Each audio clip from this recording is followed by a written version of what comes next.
Capitoline Museums. The Capitoline Museums can be considered the world's oldest museum. Located on top of the beautiful Campodaggio hill, they date back to 1471. The origin of this collection was a donation from Pope Sixtus IV of a group of statues which held an important symbolic value to the city of Rome. In fact, the museums have always been linked to the Eternal City, as most items on display come from Rome. If you're interested in ancient Roman art and history, you can't miss the Musei Capitolini, a vital part of any trip to Rome to better understand how the streets of the city were once adorned. The Capitoline Museums, Musei Capitolini, are the main civic museum of the city of Rome. The historical seat is constituted by the Palazzo dei Conservatori and the Palazzo Nuovo. The two buildings are located on the Campodaggio square remodeled following the design of Michelangelo and are linked by the Galleria Lapidaria, an underground passage that crosses the Campodaggio square without having to go outside the museums. The creation of the museums began when Pope Sixtus IV in 1471 donated a collection of bronzes, transforming it into one of the oldest museums in the world. This old collection was increased with time thanks to the donations of popes like Paul III and Pius V who wanted to remove from the Vatican the pagan sculptures. The situation of the museum improved in 1654 with the construction of the Palazzo Nuovo. The museum was opened to the public by the will of Pope Clement XII in 1734. Later, Benedict XIV inaugurated the art gallery, Pinacoteca, Capitolini with the private collections of the Sacchetti family and the Pius family of Savoy. The collection was initially founded in 1471 by Pope Sixtus IV, who donated statuary recovered from ancient ruins. It was augmented by gifts from later popes and, after 1870, by acquisitions from archaeological sites on city property. The museum, opened to the public in 1734, occupies portions of the palaces that frame the Piazza del Campodaggio, a historic square designed by Michelangelo in the 16th century. The plans were not fully realized until after his death. The collection is housed mainly in the Palazzo Nuovo and the Palazzo dei Conservatori, which face one another across the square.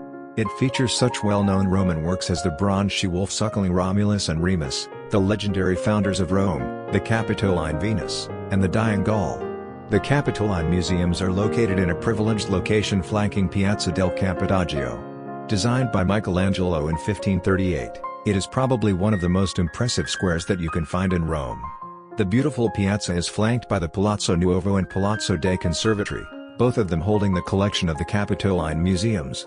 Between both buildings stands Palazzo Sanatorio, seat of the Roman City Council, and right in the center of the square is a copy of an equestrian statue of Marcus Aurelius. You can find the original inside the museum.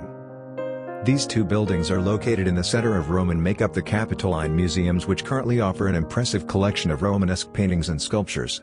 Perhaps the most famous work that is preserved in these museums is the equestrian statue of Marcus Aurelius. The copy is in the center of the square while the original is exposed in a yard recently covered with glass after restoration work. After the Vatican Museums, the Capitoline Museums are the most important that can be visited in this city as they preserve the memory of ancient Rome. The museums are also home to several temporary exhibitions not strictly of Roman art, conferences and concerts. Did you know that the art gallery, Pinacoteca, Capitoline is the oldest public collection of painting? It was created between 1748 and 1750 with the purchase of paintings from 16th and 17th centuries that include masterpieces of Tiziano, Caravaggio, and Rubens. Did you know that Palazzo dei Conservatori was an old construction of the Middle Ages where the Public Council of Rome met? Michelangelo was the artist in charge of the design of the renovation of the facade. Unfortunately, he could not finish the work because of his death. This structure is a comparatively recent addition, 1911. Romans often refer to it as the wedding cake. Certainly you cannot miss it, and it does at least provide a distinctive landmark for orientation purposes.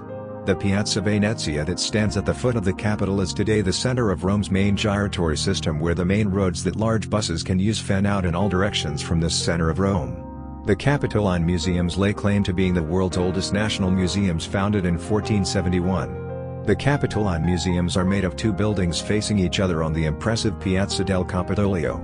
The Palazzo dei Conservatori is the main entrance and was once the main location of the city magistrates. The ground floor is still used partly as a municipal register office.